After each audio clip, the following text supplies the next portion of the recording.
14. El láser.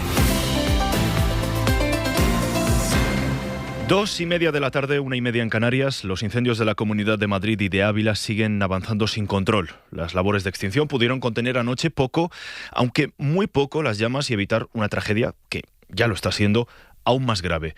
Es uno de los peores incendios en la historia de la región, de la Comunidad de Madrid, y que deja casi 10.000 hectáreas afectadas. La situación sigue siendo compleja, que las previsiones que tenemos tanto de la EMET como también del CSIC, que nos está ayudando, también de expertos en incendios, es que vamos a tener unas horas complejas, porque efectivamente las temperaturas han bajado, pero no sabemos exactamente cuál va a ser la evolución de los vientos, su intensidad y si efectivamente se van a producir o no tormentas secas como consecuencia de estos incendios. El presidente del Gobierno, Pedro Sánchez, ha comparecido desde el puesto de mando en Cenicientos durante la visita a los municipios afectados. Las últimas cifras oficiales hablan de casi 10.000 hectáreas afectadas. Sin embargo, según cifras de la propia presidenta Isabel Díaz Ayuso, las estimaciones son que rondan las 20.000. Por tanto, el avance de las llamas ha obligado a evacuar 2 nuevos municipios en la Comunidad de Madrid. Son ya 10 en total. Y entre evacuados y confinados hay cerca de 50.000 personas. Isabel Díaz Ayuso, presidenta de la Comunidad de Madrid. Esta situación totalmente inédita, nunca vista, nos lleva a temernos situaciones mucho peores en las próximas horas. Como novedades, tenemos 2 nuevos municipios afectados que van a ser evacuados. En total, ahora mismo son 10 municipios evacuados, 4 confinados y afecta a 50.000 personas, 10 carreteras cortadas. Hora 14. El láser. Nos vamos en este punto al puesto de mando donde está nuestra compañera Belu Jiménez. ¿Qué tal, Belu? Buenas tardes. ¿Qué tal, Sohai? Buenas tardes. Las previsiones siguen siendo complejas y a pesar de que el presidente ha comentado que en las próximas horas se abre una pequeña oportunidad para atajar el fuego, lo cierto es que la situación se ha complicado por el viento. Además, Belu, el jefe del Ejecutivo, sigue poniendo el foco en ese cambio climático para el que es necesario, insiste, un pacto de Estado. Había una ventana de oportunidad esta mañana porque ha sido una noche con buenas noticias donde el fuego ha avanzado poco y el viento se ha calmado y eso daba esperanzas, tal y como ha explicado Pedro Sánchez esta mañana. Tenemos una ventana de oportunidad durante este fin de semana para luchar contra el incendio y por tanto eso es lo que vamos a dedicar y a destinar una buena parte de nuestros recursos. Pero como indicaba también el presidente, todo iba a depender del viento, de este nuevo incendio que se considera ya unificado, aunque el fuego no haya llegado aún a juntarse y a medida que ha avanzado la mañana la situación ha empeorado. Pedía además el presidente desde aquí, y dada la complicada situación, un pacto de Estado climático. Hagamos entre todos posible un acuerdo, un pacto de Estado contra la emergencia climática, porque por desgracia la ciencia, si algo nos dice, es que esas temperaturas, estos fenómenos climatológicos cada vez son más intensos, cada vez son más graves, cada vez tienen mayor incidencia en nuestra biodiversidad y en el día a día de muchísimos ciudadanos. En cuanto a las hectáreas quemadas, aunque son cifras provisionales, ha confirmado el delegado del Gobierno que tanto en Madrid como en Ávila van a rondar las 20.000 hectáreas cada una. El cambio de situación ha provocado nuevos desalojos y confinamientos, por lo tanto hay al menos 73.000 personas afectadas. Y solo unas 50.000 en la Comunidad de Madrid, en una decena de municipios, entre evacuados y confinados. En uno de esos polideportivos municipales, donde ha pasado la noche los vecinos evacuados, está Ana Iriarte. ¿Qué tal? Buenas tardes. Buenas tardes. ¿Cuál es la situación con la que te has encontrado, Ana, con esa situación de los vecinos desalojados? Pues aquí cerca de 300 vecinos han pasado la noche. Hoy nos cuentan que han podido dormir algo más y gracias a las camas que trajeron ayer la UME. Aunque personas como Pilar ven que su salud está siendo afectada. La noche la he pasado como he podido y otra vez en el coche, porque eran las 12 de la noche y nos iban a traer un colchón hinchable y era las 12 de la noche, no lo habían traído y hoy mira, las piernas ya es que no aguantaba más, ya no puedo, ya no aguanto más. Y sin medicación que llevo ya 2 días, ya mi cuerpo dice hasta aquí. Por cierto que esta mañana algunos han podido ir a su casa, precisamente al día del freno, a por esa medicación que no pudieron recoger. Nos han dejado entrar, la verdad, muy bien, los helicópteros por allí echando agua, humo, mucho humo y mucha ceniza. Pues hemos cogido lo que les faltaba, medicamentos que se dejaron. Nos dejamos un perrillo, le hemos estado echando agua, comida, está muy nerviosito porque está, claro, lleva 2 días solito. Lo típico, un poquito de ropa, una muda y ya está. Eso sí, lo peor, hace un momento les han comunicado que por las previsiones de viento hoy también tienen que pasar otra noche aquí. Compañera de Radio Madrid, Ana, cuídate, hasta luego. Hasta luego. Como consecuencia de la evolución de los 2 incendios y que previsiblemente en poco tiempo van a confluir también previsiblemente en la zona de San Martín de Valdeiglesias, he decidido y he comunicado al presidente mi decisión de crear el mando unificado de la emergencia. Trabajaremos... Es el director general de la UME, Francisco Javier Marcos, la Unidad Militar de Emergencias, por tanto, ya habla de un solo incendio, el de Madrid, que está a punto de fusionarse con el de Ávila. Nos vamos hasta allí. Lorena García Martín, ¿qué tal? Buenas tardes. Hola, ¿qué tal? Buenas tardes. El incendio que iniciaba el miércoles en Burgondo, pues continúa muy activo y mantiene un amplio despliegue de medios para tratar de frenar un fuego que ha cambiado por completo el paisaje. Las últimas horas han estado marcadas por los esfuerzos tanto por evitar esa fusión de los dos incendios como por proteger las poblaciones y evitar nuevos avances de las llamas. En Cebreros y El Tiemblo, sus vecinos, como Estela y Vicky, describen horas de angustia. La verdad es que ha sido horrible y ya cuando he mirado esta mañana, ¿vale?, con la luz del día, pues a llorar. Toca llorar porque está todo abrazado. Una impotencia, no se puede hacer nada. Yo solo pido por favor que manden a gente, que tenemos gente muy preparada, que hay gente que den la orden a la UME, al gobierno, a quien sea, y que paren esto, porque es que se está quemando todo. Desde la Junta de Castilla y León, la consejera de Medio Ambiente, María González Corral, destacaba esta mañana el enorme trabajo que se está realizando por parte del operativo de extinción. Lorena, gracias. Gracias, buenas tardes. Y en la parte institucional ha habido un conato de bronca entre gobierno y oposición, aunque desde Galicia el presidente del Partido Popular, Alberto Núñez Feijóo, ha comentado que hay que trabajar conjuntamente en la gestión de la tragedia, intentando rebajar ligeramente la tensión. Aunque, eso sí, preguntado por si la respuesta del Ejecutivo está siendo adecuada, Feijóo ha evitado responder. Trasladar que todos somos uno. España en este momento no puede tener ninguna discusión sobre la necesidad de colaborar y de trabajar juntos para salir de esta situación que de momento sigue siendo crítica.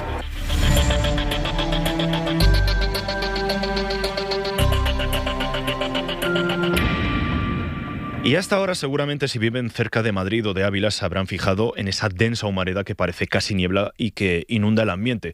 Bueno, pues es importante precisar que toda precaución es poca porque, sepan, el humo del incendio es más perjudicial para nuestra salud que el de los coches. Así que nuestra compañera de Sociedad, Mariola Lourido, nos trae algunas de las recomendaciones a seguir en este tipo de situaciones. Mariola, ¿qué tal? ¿Qué tal? Buenas. Ya solamente vemos humo, estamos dentro de la nube de humo y no se puede ni prácticamente ni salir a la calle. En casa, resguardado y con todo cerrado. Son María, vecina de Navaluenga, y Rosario de Cebreros, confinadas en casa por el humo. Para protegerse hay que cerrar puertas y ventanas, usar mascarillas FFP2, las quirúrgicas no valen, ni mucho menos un pañuelo o una bufanda, porque respirar el humo de los incendios puede ser más tóxico que respirar el de los coches debido a las pequeñas partículas PM2.5. Pueden impedir incluso la respiración. Es normal que tengamos síntomas, una irritación, el que puedas tener tos, pero también cardiovasculares como una taquicardia, un dolor de pecho. Problemas respiratorios y cardiovasculares, dice el director general de Salud Pública, Pedro Gullón, a los que hay que añadir los psicológicos que provoca el fuego con la devastación del paisaje. En caso de quemaduras leves, aplicar agua fría. En las graves, nunca retirar la ropa adherida a la piel, ni poner hielo, cremas o pasta de dientes. 2:39, 1:39 en Canarias. Nos escucha en directo a esta hora Hugo Morán, secretario de Estado de Medio Ambiente y presidente de la EMET. Señor Morán, ¿qué tal? Buenas tardes. Hola, buenas tardes. Secretario, la meteorología está siendo adversa a pesar de la bajada de las temperaturas. El viento está complicando esas labores de extinción. ¿Cuál es la previsión para las próximas horas? Teóricamente vamos a movernos en un escenario meteorológico mejor que el de estos días pasados, pero siempre hay que tener en cuenta que cuando nos enfrentamos a incendios de estas dimensiones, el propio incendio es capaz de generar condiciones meteorológicas distintas dentro de su propio perímetro. Y muchas veces la errática dirección del viento no responde tanto a las predicciones meteorológicas de carácter general como a las características que la propia evolución del incendio va generando. Pero en principio las condiciones generales nos apuntan hacia una situación meteorológica no tan adversa como la de estos días pasados, aunque eso no significa que sea una situación meteorológica que no siga presentando una situación de alto riesgo. Hablaba usted de esos incendios que los llamamos hoy en día incendios de nueva generación, que son casi incontrolables en sus peores fases. ¿En qué ha cambiado, secretario, la estrategia de prevención y extinción del Ministerio, más allá de los medios aéreos y terrestres con los que se suele contar habitualmente en estos casos? Básicamente en la estructura de lo que significa diagnosticar la necesidad de intervención en términos de planificación, de ordenación del territorio, de gestión del territorio, de gestión de las propias actividades, atendiendo a los diagnósticos que desde el punto de vista de la ciencia establecen unas condiciones de contorno totalmente distintas de las que históricamente habíamos estado acostumbrados a vivir. Es decir, necesitamos ir dando respuesta con carácter transversal, prácticamente en todos los ámbitos, desde la sanidad, que veía que antes escuchaba hace un momento que hablaban de las implicaciones sanitarias, hasta la gestión de las infraestructuras. Todo tiene que acomodarse a una situación de contorno que evidentemente ya no va a ser la que fue. Estamos en una crisis climática y esta es la situación que vamos a vivir, con lo cual toda la planificación tiene que acomodarse, y así lo está haciendo el Gobierno, a esa nueva situación. Sí, con esta situación del cambio climático a la que usted se está refiriendo, ¿considera que cuáles son los puntos débiles que aún se deben reforzar urgentemente, secretario? Porque estamos viendo que estas labores de detección, sin embargo, no están atajando realmente los problemas que estamos viendo con esta ola de incendios que se está desatando este verano. Vivimos en una situación que, si a poco que uno haga tenga una visión general de lo que está sucediendo prácticamente a nivel global, vemos que todo nos conduce en la misma dirección, ¿no? Hacia un escenario en el cual las capacidades de respuesta de los estados se ven sobrepasadas por fenómenos que alcanzan unas dimensiones realmente espectaculares. En ese sentido, creo que lo primero en lo que debemos de trabajar es en crear una conciencia social general en la cual el propio comportamiento de la ciudadanía en su conjunto responda a esa nueva situación. Por eso es muy importante no generar discusiones, debates que pongan en cuestión, que pongan en duda lo que en estos momentos es un diagnóstico ya consolidado empíricamente, ¿no? Entonces, yo creo que ese es el primero de los trabajos. A partir de ahí, todo lo que suponga alinear la acción del conjunto de las administraciones y de las empresas, del sector privado, en esa misma dirección, creo que nos lleva a una convergencia de una respuesta razonable que necesita de mitigación y de adaptación. Y en ese sentido, bueno, pues yo creo que pensar en los esfuerzos que se vienen haciendo en relación con el cambio de un modelo energético que nos permita minorar la contribución a los efectos de aceleración del cambio climático forma parte del primer paso que debemos dar, y en ese sentido creo que el Gobierno de España está en estos momentos demostrando que esa es la senda que hay que seguir. Hugo Morán, secretario de Estado de Medio Ambiente y presidente de la EMET, gracias por atendernos en Hora 14 y pase buen día. Muchísimas gracias y buen día, y gracias por informar. Hasta luego, gracias. Seguimos también pendientes de la evolución de otro incendio en Aragón, el fuego que se originó en Ejulbe, en Teruel, que ha arrasado cerca de 3.000 hectáreas. Nos vamos a Aragón, Esther Orera. Las condiciones meteorológicas van a ser claves en las próximas horas para las labores de extinción de este incendio en Ejulbe. Lo explicaba el consejero de Interior, Roberto Bermúdez de Castro. Va a haber un cambio de tiempo bastante importante. Ha entrado norte, ha entrado cierzo, han bajado bastante las temperaturas. Esto provoca que suba mucho la humedad por las noches, que se den las circunstancias, aunque esté viento norte en esa zona, en Ejulbe, ha hecho que los servicios de extinción, el director de extinción, trabaje en zonas más concretas por si puede haber una expansión por culpa del cambio del tiempo. Sí que es verdad que nos ayuda mucho, sobre todo porque se está refrescando el ambiente.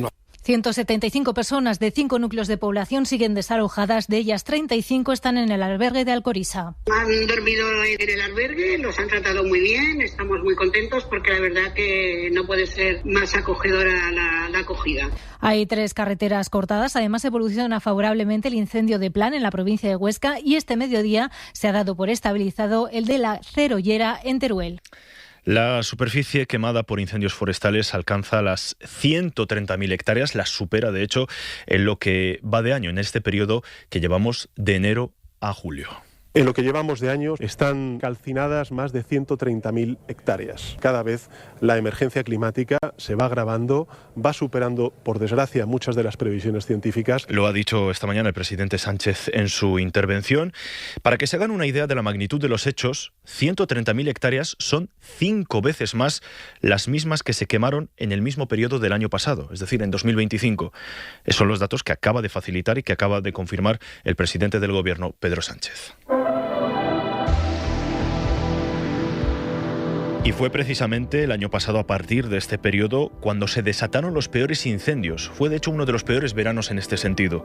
Las comunidades más castigadas fueron Castilla y León, Galicia y Extremadura. Pero un año después, los profesionales que se jugaron la vida en las labores de extinción aseguran que poco o nada ha cambiado con respecto al año anterior, que siguen desprovistos de los recursos necesarios para hacer frente a los incendios extremos. Nos lo cuenta Chelsea González. Los profesionales de Castilla y León, Galicia y Extremadura coinciden en que el verano de 2025 dejó una advertencia que un año después sigue sin escucharse. Sara Mateos, agente medioambiental en León. No solo no se ha aprendido, sino que esta campaña de 2026 estamos peor, en peores condiciones que como estábamos en 2025. Falta de efectivos, brigadas con poca experiencia y una planificación que aseguran sigue siendo insuficiente. En Extremadura, el bombero forestal José Javier Calvo explica que afrontan la campaña con relativa normalidad, pero con la certeza de que cualquier chispa puede volver a convertirse en un gran incendio. Los medios somos los que somos, no podemos defenderlo todo, no llegamos a tiempo a todo. También en Galicia lamentan que sobre el papel hay mejoras que no se ven reflejadas en la ejecución. Brais Meco, de la Brif de Laza, explica que muchas veces el problema está en el momento en el que se juntan varios incendios. Creo que en Galicia estamos bastante preparados para cualquier situación, pero el año pasado ya viste que nos sobrepasó a todos. Se trata de incendios más complicados y virulentos que son difíciles de parar. Las jornadas se alargan, los turnos se doblan y muchos regresan incluso como voluntarios. Un esfuerzo que deja una huella física y también psicológica. Hace un año del gran incendio de Jarilla, miro a la sierra y tengo hasta en ciertos momentos sentimiento de culpa, sentimiento de que no hicimos lo suficiente. Mientras el verde se abre paso en las zonas calcinadas hace un año, quienes estuvieron al frente de las llamas comparten la sensación de que la respuesta sigue siendo insuficiente. Está siendo un verano complicado en el sur de Europa en lo que a incendios se refiere. En Francia, por ejemplo, en la región de Girondina, al sur, cerca de donde está la ciudad de Burdeos, un fuego ha quemado ya unas 100.000 hectáreas. Es que el gobierno de Macron habla de un incendio sin precedentes en la historia en lo que, por lo menos a cifras, se refiere. Cerca de Burdeos, en un centro de atención a evacuados, está la corresponsal de Francia, Raquel Villadecija. Buenas tardes. Buenas tardes. Desde esta madrugada no para de llegar gente a este parque de exposiciones al norte de Burdeos.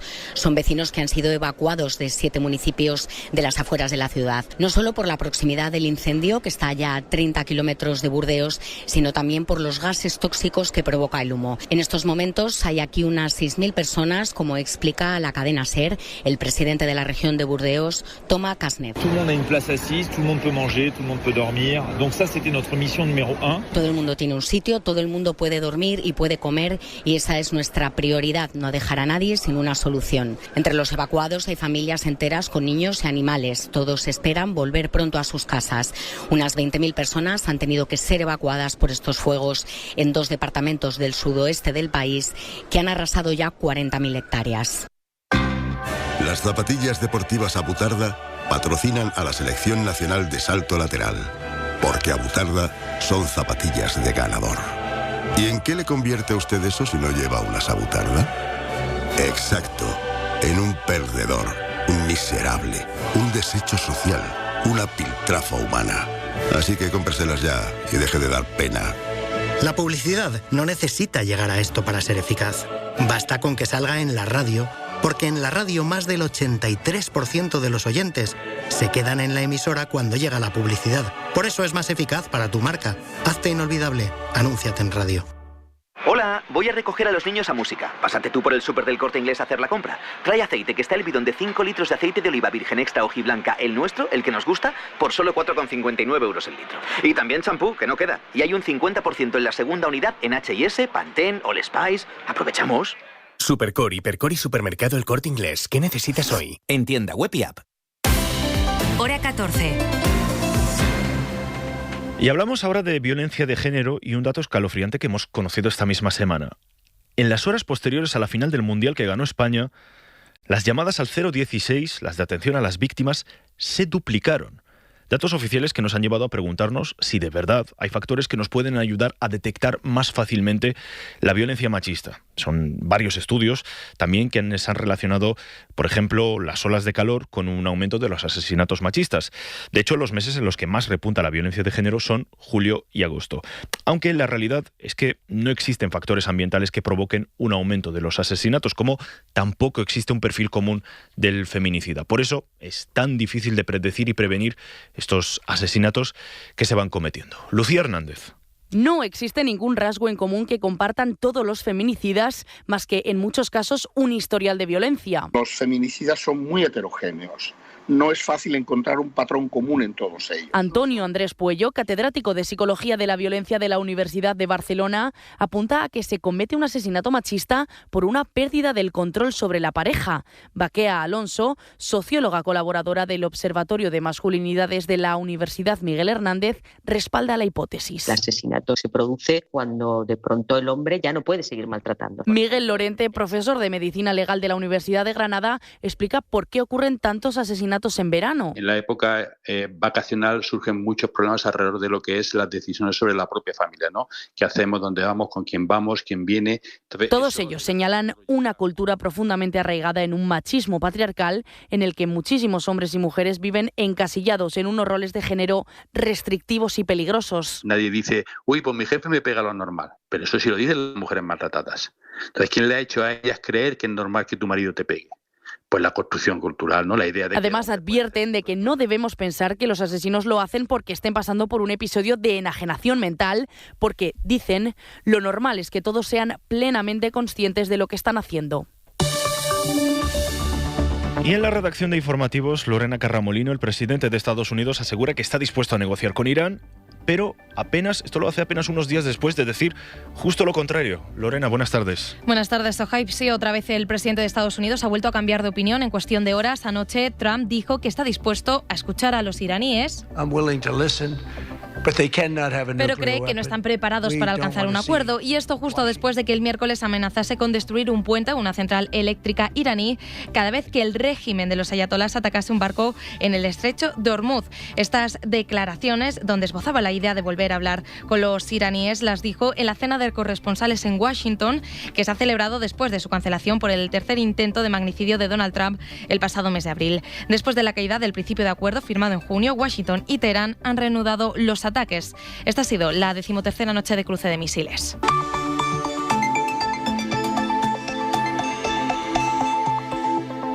Y otro frente bélico es el de Ucrania. Ucrania ha emprendido una ofensiva durante esta semana contra el que se conoce como el Amazon ruso. Wildberries es la empresa de comercio electrónico más importante de Rusia. Esto en realidad es un intento de Kiev para debilitar la economía de ese país, pero también un ataque a las fábricas de donde sale mucho del material bélico que acaba en el frente para servir a los soldados del Kremlin. Nos lo cuenta Antonio Martín. Media docena de ataques en los últimos días ha centrado Ucrania en almacenes de Wildberries, es por así decir el Amazon ruso, la plataforma digital que utiliza la inmensa mayoría de la población de ese país para sus compras online. Según Kiev, en Wildberries se pueden encontrar componentes que se usan luego en drones o productos que compra gente para luego enviar al frente, y pone como ejemplo los chalecos antibalas. De ahí su ofensiva contra sus almacenes. El Kremlin niega esa vinculación. Es terrorismo ucraniano no contra objetivos pacíficos, ha dicho el portavoz Peskov esta semana, en un intento de salvar una empresa que es fundamental en el tejido de compraventa interna en el país. Y es que Wildberries se dedica a almacenar y a distribuir también millones de productos que los particulares se venden y compran entre sí, por lo que Ucrania acerca también con estos ataques el conflicto a la ciudadanía rusa. Y de una guerra bélica, una guerra arancelaria, la que está desatando, ha vuelto a esparcir Donald Trump en todo el mundo, y que en realidad no deja de ser una prórroga a las tarifas que ya venía aplicando a sus socios en el pasado. Aunque eso sí, ahora hay un matiz, hay un pequeño cambio en los equilibrios económicos, porque con estos nuevos aranceles salen más beneficiados los países europeos, entre ellos España, aunque ligeramente sale beneficiada España. El golpe más duro, sin embargo, se lo ha llevado la economía asiática. Nos lo cuenta Pablo Anzola. La Casa Blanca se ha visto obligada a cambiar los cimientos legales para mantener su muro arancelario y aunque en la práctica este último movimiento apenas altera la guerra comercial de Trump, lo cierto es que sí redistribuye el golpe. Sale ganando o al menos perdiendo algo menos la Unión Europea. Países como Francia, Alemania o el nuestro España han visto reducir hasta más de un punto el arancel medio que soportan sus productos. Estos son datos de un análisis de la organización Global Trade Alert que recoge cómo los enemigos clásicos de Trump siguen siendo los más perjudicados por este nuevo esquema. China se enfrenta al muro arancelario más alto de todos. Hasta el 27% han pasado a estar grabados sus productos y esos son 2 puntos más que a principios de esta semana. Además, lo que demuestran las cifras del estudio es que la justicia ha torpedeado los planes del presidente. My fellow Americans, this is Liberation Day. El arancel medio de Estados Unidos ronda ahora el 11%, esos son 5 puntos menos del nivel que llegó a alcanzar tras los del Día de la Liberación, esos gravámenes que finalmente fueron declarados ilegales por el Tribunal Supremo. Las pantallas están transformando nuestra atención, el modo en que nos relacionamos y pensamos. ¿Cómo recuperar la capacidad de concentración? ¿Qué mecanismos químicos intervienen en la vida online? Descúbrelo en Cero Likes. Un espacio para entender cómo la tecnología está transformando nuestras vidas. Este domingo a las 5 de la tarde con Marisol Rojas y Emma Vallespinos. Cadena SER. Hora 14, en la SER. Hablamos ahora de alimentación. De la cesta de su compra, ¿cuántos alimentos diría usted que son ultraprocesados? Bueno, pues sepa que en España cada vez nos estamos abonando menos a la famosa dieta mediterránea y nos alimentamos a base de productos hechos prácticamente en los laboratorios, hasta el punto de que más de un 30% de las calorías que consumimos nos la dan los productos ultraprocesados. Y por eso el Ministerio de Consumo está intentando ponerle escoto. Beatriz Carmona. Más de un tercio de las calorías que consumimos en España provienen de los ultraprocesados, que aumentan el riesgo de más de 10 afecciones o problemas de salud, según recoge el informe de The Lancet. Aunque desde Consumo precisan que las empresas pueden encontrar un vacío legal a falta de una definición clara de lo que es un ultraprocesado. Carlos Lema es catedrático de Derecho Mercantil. Que no haya una definición de ultraprocesado en el ámbito europeo, con lo cual se podría producir una discordancia entre el derecho español y el derecho de la Unión Europea. El objetivo ahora es el de limitar la presencia de estos alimentos en comedores escolares, en centros hospitalarios y también bibliotecas, universidades y museos. Real Decreto para el fomento de una alimentación saludable y sostenible en los centros educativos. Pero las multinacionales de ultraprocesados tienden a poner trabas y buscar resortes legales para debilitar políticas que traten de regularlas. Hacer alegaciones para modificar aquellos preceptos que consideren que deben ser objeto de... Además del lobismo que ejercen. Las empresas siempre pueden también efectuar lobby, establecer comunicación con grupos parlamentarios. El informe de The Lancet cuenta con el apoyo de la Organización Mundial de la Salud y de UNICEF, ambos aportando artículos destinados a concienciar sobre las prácticas de estas multinacionales sobre la alimentación. Y hoy nos vamos con un clásico del cine western que está de aniversario. El bueno, el feo y el malo, esa famosa película protagonizada por Clint Eastwood, cumple 60 años y este domingo en Burgos, donde se grabaron algunas de las escenas míticas, se pondrá fin a 3 días de homenajes. Elio Castro. En el cementerio de Sad Hill tiene lugar el duelo más famoso del cine del oeste, aunque en realidad no es un duelo sino un trielo, porque intervienen 3 pistoleros, el bueno, el feo y el malo, o lo que es lo mismo Clint Eastwood, Eli Wallach y Lee Van Cleef. El cementerio de Sad Hill se encuentra en los términos municipales de Contreras y Santo Domingo de Silos, en Burgos. Ahora se cumplen 60 años del rodaje de la famosa película de Sergio Leone con música de Ennio Morricone. Sergio García, presidente de la Asociación Cultural Sad Hill. Hay 4 localizaciones de rodaje, según van apareciendo: el monasterio de San Pedro de Arlanza, que es la misión donde el feo cuida del bueno. Después está el campo de prisioneros de Betterville, que tuvo una reconstrucción parcial hace 2 años. El puente de Lanston, donde tiene lugar la batalla entre el norte y el sur, y por último el cementerio de Sad Hill, que es lo que dio nombre a nuestro colectivo cuando empezamos allá en 2014 con esta idea de reivindicar estas 4 localizaciones de rodaje, pero la joya de la corona es cierto que es el cementerio. Y durante todo este fin de semana se ha celebrado allí por todo lo alto este aniversario con exposiciones y visitas guiadas, una celebración que terminará este domingo con la proyección al aire libre en Sad Hill de El bueno, el feo y el malo. Pues así nos vamos. Recuerden que seguimos pendientes de la situación de los incendios que afecta a la Comunidad de Madrid. Que pasen una feliz tarde. 14 en la SER.